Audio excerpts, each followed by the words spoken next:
Welcome to Distinctly Well. I'm your host, Leo Tonkin. And in each episode, we engage in insightful and distinct conversations with a variety of experts, innovators, thought leaders, and friends, exploring what it truly means to live and be well in all facets of life. Let's explore, learn, and grow together. Welcome to Distinctly Well. Hi, everyone. This is Leo Tonkin, and this is another episode of Distinctly Well. And I'm very excited about today's guest. This is a friend of mine, a colleague, somebody that I've worked with and collaborated with a lot, and she brings a certain wisdom to the conversations. This is Nancy Griffin. And Nancy is somebody that I worked with in the public relations side. She's been in the spa industry for more than I can know, a long time. And she's been in many areas of communication. She really started something around aging well with her Glowing Older podcast, which she just launched a couple years ago. And also founded SeniorTrade, which is a business platform for seniors and aging services and such. So it's pretty cool. She's been an industry scholar over at Cornell with regards to healthy futures. So I want to welcome Nancy to Distinctly Well. Thank you so much for having me, Leo. It's an honor. Oh, listen, here we go. The banter begins. Well, I wanted to get you on because the show being about Distinctly Well, you bring a certain conversation about aging well. And I know it's a conversation I'm embedded in my second marriage with Lori, as you know, and we're a certain age, and this whole phenomenon about aging and ageism that we want to get into. So first off, tell me what it is to age well. What does that mean to you? That's a great question. And I obviously have given that a tremendous amount of thought. The tagline of SeniorTrade is the business of aging well. And the Glowing Older podcast is all about innovation and aging well. So we think about this day in and day out. So I like to define it as a low risk of disease, high mental function, and active engagement. I think those are really good places to start with it. Really, it's about matching health span to lifespan. I'm not sure if you're familiar with some of this. Yeah. Wait, so we understand that health span to lifespan. So what's the distinction? What's that difference? Yeah, well, there's a lot of talk, a lot of the longevity, the Silicon Valley folks and such talk about longevity, which is about how long can I live? And a lot of people will say, I want to live past 100. And the reality is that longevity is growing. Time Magazine did an article recently and stated that 1 in 2 5-year-olds alive now will live to 100.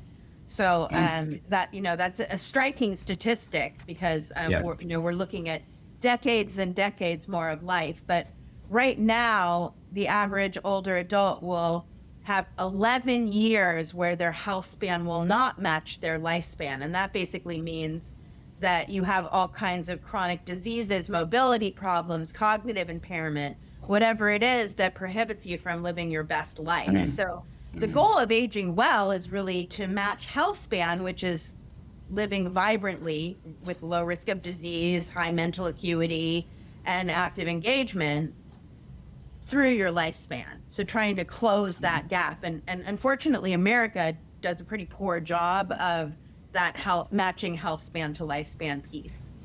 It's a great way of distinguishing it. So how does our healthcare system impact that?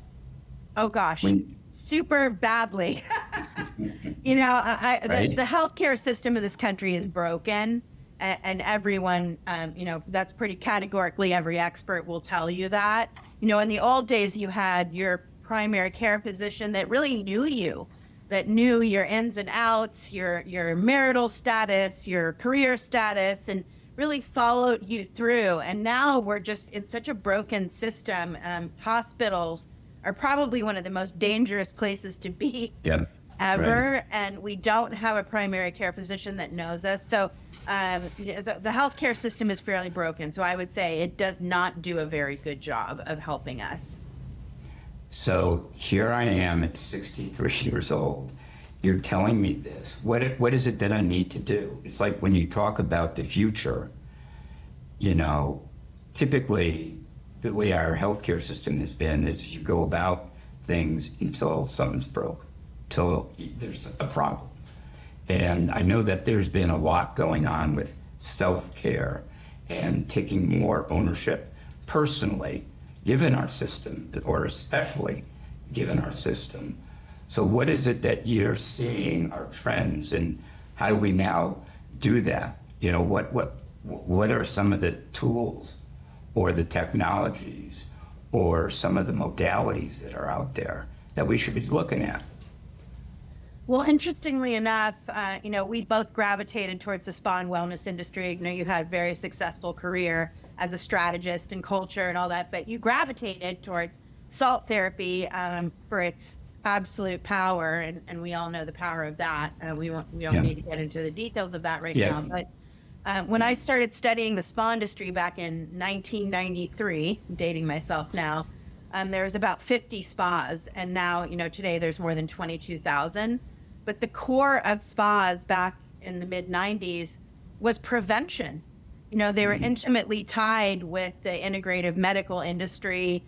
You went to a spa, you ate healthy food, you exercised, you had these incredible spa treatments. I think over the decades, the spa industry got hijacked quite a bit by the beauty industry.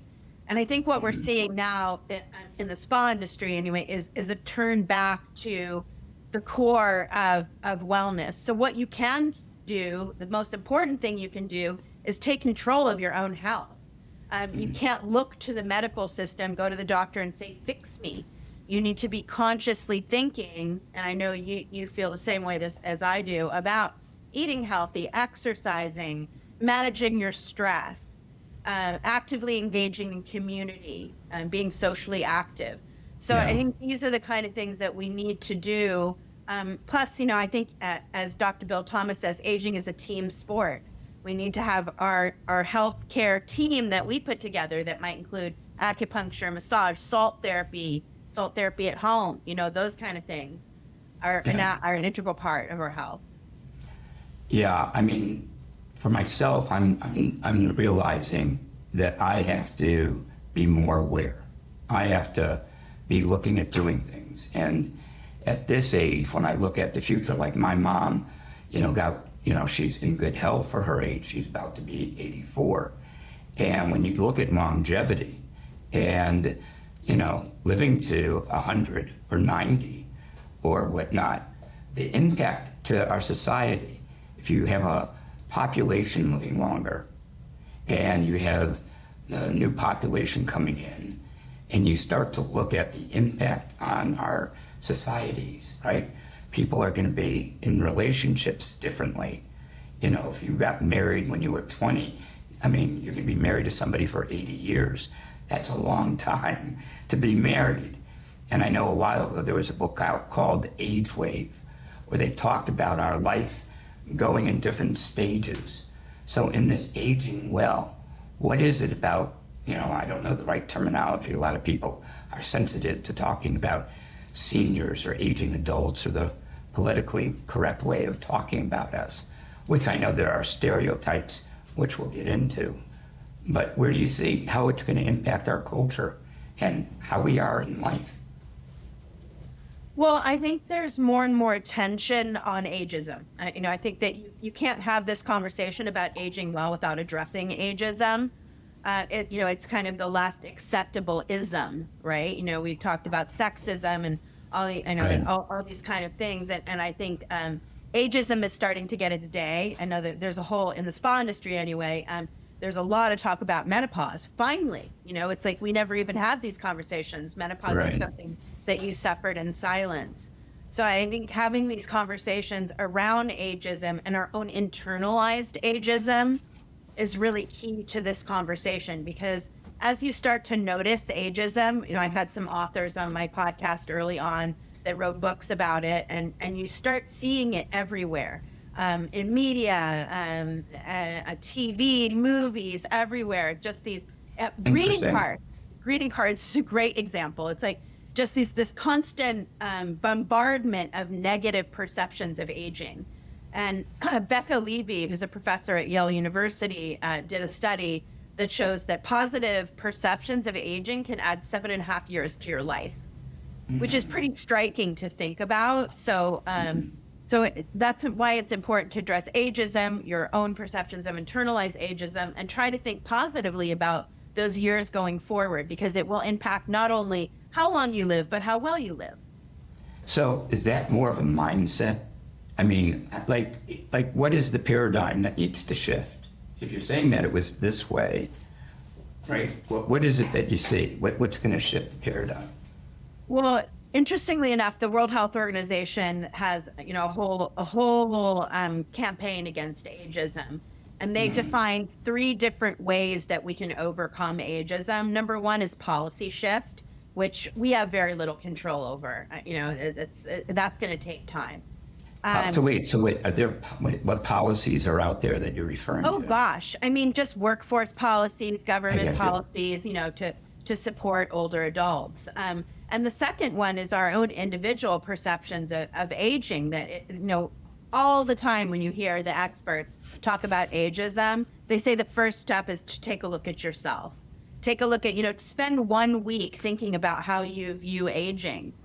And then the third one is intergenerational connections. It's absolutely key, I think, anyway, to have this interaction between the young and the old. I mean, you deal with young people all day. I'm 58, you're 63, as you mentioned, and it's like keeping around younger people and having those interactions can really be a shift, because younger people, there's that school day. Your grandchild probably has it, where they go to school and they dress up as old people with the gray wig and the cane. And very early on, we're getting these perceptions of aging as being inevitable decline. So the interaction between the generations allows the younger people to see, hey, here's Leo talking. He's 63. He's CEO of a major growing wellness corporation. He's living vibrantly. And then that will help overcome those types of perceptions. I gotcha. I mean, down here, we have the snowbird mentality. So, there's a certain personality, the season is starting down here in South Florida. So that has a certain persona to it down here. So, but how much does media or the advertisers, I would think advertisers have a big say in the messaging? Well, I mean, I think that in general, just take a look at the skincare industry. In general, we are a culture, and globally, I think this is probably true, but we're a culture that worships the fountain of youth. So, you'll have an anti-aging cream come out, and there'll be a 20-year-old going, oh, my wrinkles, it's like, so I think that you see those kind of perceptions in the ad world all over the place. And I think that needs to shift. Well, even in the distinction as a word, anti-aging, it's like against aging. Anti-aging is, shouldn't be, I know that's what you believe in, but it's interesting that became part of the language. Well, if you knew there was a silver bullet that could give you not only 7.5 more years of life, but better quality of life, when you take it, like if it was a pill. Sure. So it's like that research from Becca Levy from Yale University that positive perceptions of aging add 7.5 years to your life has been validated by 15 other studies across the globe. So it's like, I think we're just starting to tap into the zeitgeist of aging as not being, a shit show. It's like, yes. Right. There are things that are hard. We both know there are things that are hard. Yes. But it's not all bad. And the positive things about aging are less visible. It's like there's a lot of things that we gain as we get older, but they're not things that show up. Wrinkles are obvious, right? Mobility is obvious. I worry the most about my mental health and my brain. Oh my goodness. Yeah, me too. Like I like the thinking. I like dialogue. I don't want to lose my senses, and I know people go through that. So that's a concern I have about that. I mean, nowadays, I will lose my keys here and there, and, I have these flashbacks that, oh my God, I'm an old grandpa, But for the most part, Lori and I think, try to live that way. I know that there's a lot more that I could be doing. What do you see that people are doing to maintain that kind of quality of life? Well, interestingly, when I first started interviewing dementia experts on my show, and I remember I said dementia patient, and they're like, no, you never say that. It's like a person with cognitive impairment. Again, it's the language thing. But the good news that I found as I was interviewing these people is it's really about lifestyle, which I think is what we in the spa and wellness industry are all about. So, Right. eating well, seeing tons of studies. There's a diet called the DASH diet, which is a low blood pressure diet, can help with cognitive, that can help prevent cognitive impairment. Exercise. Dr. Bill Thomas says the number one thing to prevent cognitive impairment is exercise. It's the number one thing that's researched. Yep. And the reason is blood flow to the brain. Makes perfect sense. There's studies that say the more you sit around, the more risk you have for cognitive impairment. Managing your stress is another one. Sleep, huge. Yeah. All these kind of things that we talk about day in and day out in the spa industry. It's not about I thought, okay, there's going to be some technology and you have to keep doing these word games and whatever to keep your brain active. But it really gets back to this core of what the spa and wellness industry is all about, which is really good news for us. Yeah. No, well, it is. From myself being more involved with respiratory wellness and, quality of air and the things around us and how it impacts us is huge. The chemicals that we use in our home, the things that are in the air that I was just talking to somebody the other day about how much brake dust and tire dust is in our atmosphere that we breathe in. And it would, not to get depressing in all of this, but it's like, there are things out there, and there's technology, everything from different kinds of sauna and now experiences to other wellness modalities like red light and cryo and float. And there's these technologies, which I think people need to really understand them in terms of, one, its benefits, and two, how to use it in a spa and wellness facility. What trends do you see as spa moves more into wellness? Do you see that direction going into the future, and how that might affect us as aging people, which is a good population to be serving? So much so. And I'd really like to see the baby boomers, which all baby boomers will be over the age of 75 by 2030. So, I'm on the cusp of X to baby boomer, but we're all getting there. But just as an example, I had a cold last week. The first thing I did was get in my home salt unit, and within a half an hour, I felt better. And so I think with air pollution, of course, we know that salt therapy can help. So Right. I'm a huge proponent of Right. salt therapy, well, in the home and in the spa and resort. But I think we're seeing more of what we call recovery. A trend in recovery. There was just an article in the New York Times about convalescence. Convalescence has become such a dirty word. We're like, we got to go, go, go, go, go. And my acupuncturist said sometimes when we get older, our intentions outdo our physical abilities. And so I think that the spa industry is a place to take that reprieve and to take time for ourselves and to learn about self-care. So I'm glad to see more of that coming into the spa industry. And I think that there's more combined treatments like salt and sound, salt and red light, those kind of things where you can come into a spa. I'm a huge proponent of massage therapy, and I'd love to see more of that. I am discouraged, frankly, when I hear in senior living communities about how little people value massage therapy and the power of touch.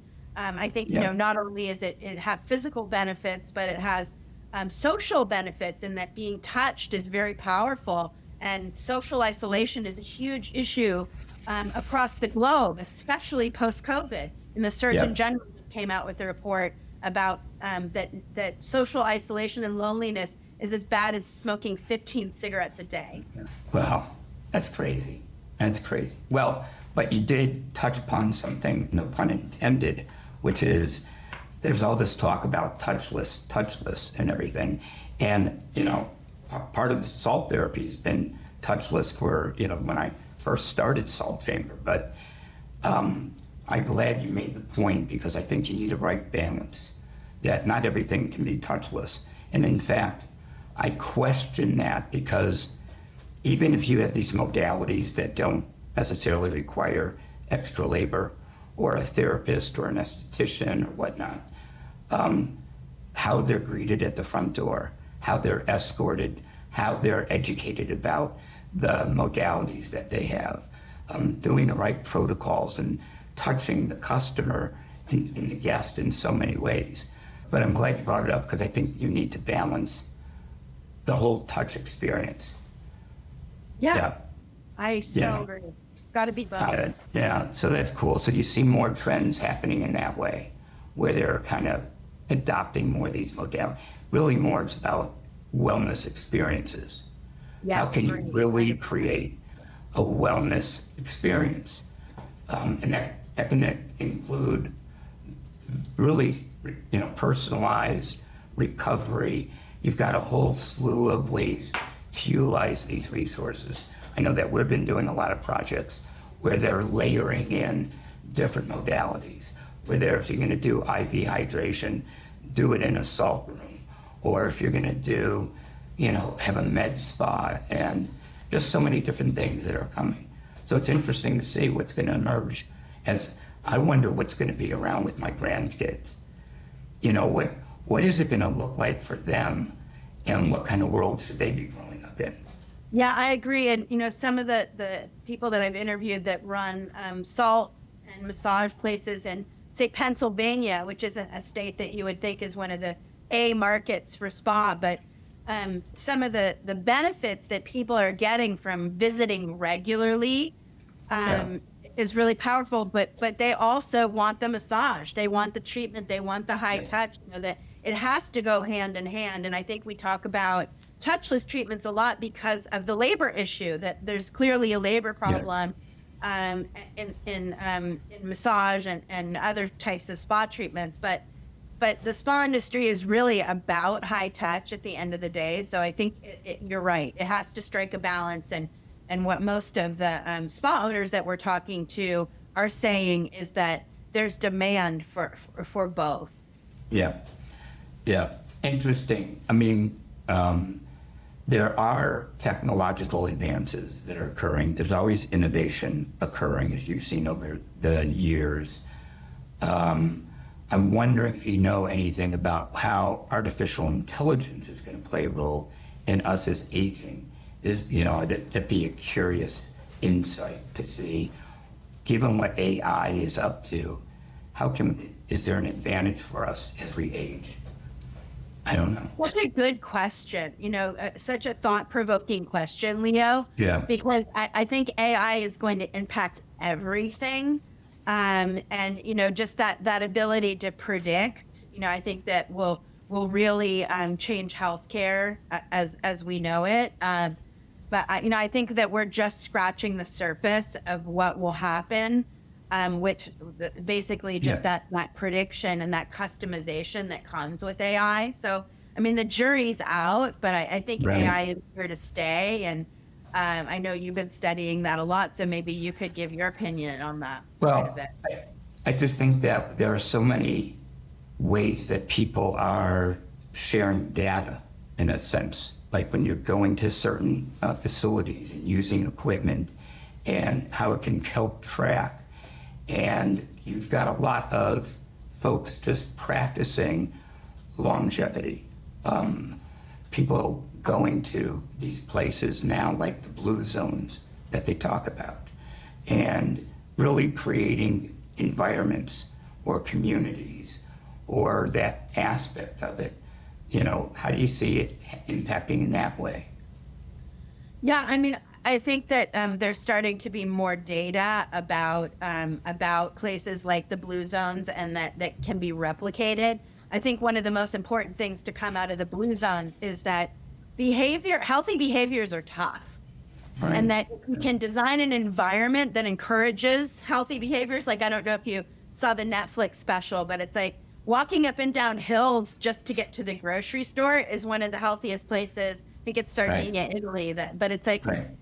so Serenbe. I had the CEO of Serenbe on the show recently, outside of Atlanta, and it's like, their whole place is set up by design for people to be able to walk, to have mobility longer, to not have to get in their cars, to be close to local farms, to interact with other people on a daily basis on their porches or through their community. So I think that having that data from the blue zones that is not just anecdotal, but really, spelled out as research and valid, reliable data will change the way that people view. But the good thing is it comes all back to very simple things like sleeping well and exercising and eating well and all those things that really, as I studied the spa industry in the mid-90s, this is what we were about. This is where we started. This is where the conversation started. What we call it the destination spa, now called a wellness resort, is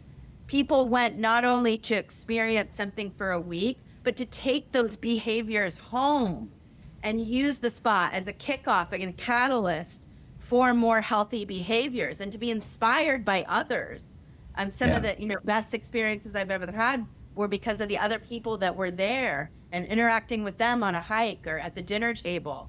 So I'd like to see the spa industry get more back to its roots. I think we're having those conversations, but not just be about brows and waxing. And in senior living communities, we're seeing, people will get their hair done every week and their nails, but you say massage and they're like, oh no, I couldn't afford that. And that's sad to me. Very cool. Very cool. Now I get it. Now, it's interesting, right? It's going to keep evolving. It'll keep evolving and seeing what's going to be next. Hopefully the high tech will drive the low tech. That some of the things that are core, like sleep in the spa industry. We're talking a lot about sleep and sleep programs, and because not getting a good night's sleep. It's funny because I was listening to Bill Gates just started a podcast, and he had Seth Rogen and his wife Lauren on the show. Her mother died of early onset Alzheimer's, and they now have a nonprofit where they are supporting Alzheimer's research and programming. And Bill Gates said, in the old days, me and my buddies used to have as a badge of honor who could get the least sleep. We'd say, I got 3 hours. Oh, I got 2 hours. And it's like now all of those longevity of people that have all the money in the world and can think about longevity are talking about getting their 8 hours because they know that sleep encourages longevity and brain cognition, brain function. Yeah. Oh, believe me, that's one of my challenges, right? Is getting good sleep. And it's normal. It's a normal part of aging is you don't sleep the way you did when you were 20. Yeah. Yeah. Oh God, for so many reasons. Lori's, Lori gets her hot flashes all the time still. It's hysterical. Oh God. This is part of the aging process. So when I look at my mother, 20 years, I was born when she was 20. She's my young mom. And she's my mom lady. And it's like, okay, God willing, I got at least another 20 years. I can't help but think like that, I lost my father at a young age in a tragedy. So, aging is you just got to be aware. And I'm sure a lot of us don't know what to do, so you got to go. You're not going to get information from your primary so much. Now you're seeing a lot of wellness coaches, people to assist, people that are coaching. What do you see in that arena? Well, thank you for that question. Yeah, and thank you for that question because Glowing Older, we started as a podcast, but now we're a coaching firm and we help people develop life plans for aging well. One of the big hurdles to that, though, is something that is a real thing called terror management theory. And terror management theory basically means we're scared shitless of getting old. And so we don't want to think about it. Right. We get excited about planning for a vacation, right? But planning about what's going to happen after we retire scares the living crap out of us, and we don't want to think about it. So, part of what we do at Glowing Older is to try to normalize the conversation and change the narrative around aging so that people get excited about those years. And with us, it starts with core values. So it's like, what matters most to you? And having these conversations is so interesting because aging well means something different to everyone, even though it ties down to some of those core principles I discussed. It means something different to everyone. Yeah, it's in a sense, full circle. You got to distinguish it for each person, Everyone's not the same. Yeah, it means something different.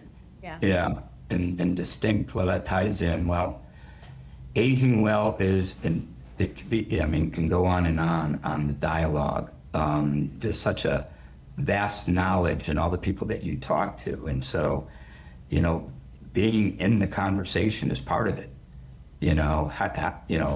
Being in the conversation, what's going on and talking with others for sure. I see the huge benefit of that. The social that's one of the things I look forward to, and even going to certain events and networking is how to keep the conversation going. It seems like there's a lot of different conversations going on right now. We live in a world, in a certain time that's also kind of scary. And, everything seems to be coming at us all at once right now. So things are very topical for everybody, I imagine. Yeah. Everyone wants to live long, but no one wants to live with cognitive impairment. No one wants to live with limited mobility. One of the things that I found out was within senior living communities, there's a tremendous amount of ageism and segregation based on acuity. So it's like, Sally just moved into memory care. She used to be our friend, but now she's not. She's an other. It's like we want to think of people that are aging as other. And there's all this talk about longevity, but I think that we as people in the wellness industry, that our mission is really to tell people that start early. Start early taking care of yourself, start early planning for what it is that matters most to you. The Japanese have a word called ikigai, which gets you up for breakfast. It's like, what is it that fuels you and keeps you going? And it's going to be something different for everyone. Well, having grandkids supports part of that conversation for me, Well, it keeps you young, I'm sure. I try, but need to keep doing more. So definitely top of mind. It's been definitely a lot more top of mind. So, and I know for everybody else, I think everybody at every age, there's wisdom that I think we all have, and should be sharing that, and and then passing it on. So whatever that looks like, I have my certain list of shoulda, coulda, wouldas, right? We all do, not like regret, but had I known that, maybe, certain lessons. Yeah, we're doing these events, Glowing Older, at country clubs and spas and resorts called Better with Age. Okay. And it's really, it's wine, cheese, and conversations around aging well. And at first we were going to call it Everything Better with Age. And I laughed at my partner and I said, oh, no. Like, that's a bunch of bullshit. Oh, but there'd be some really good comedy routines. Come on. There's you can do a whole show around it too. As long as it's not too ageist. Oh, of course. Well, part of that. I know. I often wonder, I turn around to Lori and I say, oh my gosh, we're grandparents. My vision of my papa and my nana, all right, and my grandparents is very different, It's so true, Leo. And it's funny because a lot of the aging experts talk about surveys, marketing surveys, advertising surveys. It's all 65 and older, which really, the thing is that people don't understand is you get more different as you get older, more individualized, not more homogeneous, more heterogeneous. So asking someone 65 and older is ridiculous and stupid. So you've seen two people next to each other, a 65-year-old and a 65-year-old, and they look totally different, and their values, their beliefs, their attitudes are totally different. So, it's very interesting. So I think when you talk about marketing and advertising, you really need to talk about meeting people where they are with their beliefs and behaviors and attitudes and values, and not talk about age. Because if you buy into the inevitable decline and you're sitting around watching 9 hours of TV a day, which is what the average person over 65 does, then you're going to believe in your own head, oh, why should I engage in healthy behaviors? Oh, why should I engage with others? Why should I manage my stress? It's all downhill from now anyway. So it's so much an attitude. And that's what we're aiming to tell people, is that you have decades ahead of you. And the research is showing that. How are you going to live your life? Are you going to live it in a meaningful way, have a purpose, or are you going to sit around and just feel like it's just all over for me? I gotcha. It's your choice. There you go. Red pill, blue pill. There you go. I love it. Wow. Nancy Griffin. Oh my gosh. Well, this is great dialogue. I so appreciate the opportunity to have a one-on-one dialogue with you and being able to record all this. I think there's some really good stuff that we've chatted about. I know we can go on, but I really want to thank you for distinguishing aging well on distinctly well. Thank you, Nancy. Well, thank you, Leo, and thank you for starting this podcast and having these conversations with wellness experts, and just really defining what is wellness and what is not. It's important. Yeah. No, I appreciate it. Thanks. Thank you. Thanks for joining us in this episode of Distinctly Well. For all the show notes and resources mentioned in this episode, head over to distinctlywell.com. Be sure to subscribe to the show to never miss an episode, and check out the video version of each episode over on YouTube. Thanks for tuning in. Until next time, live distinctly, live well.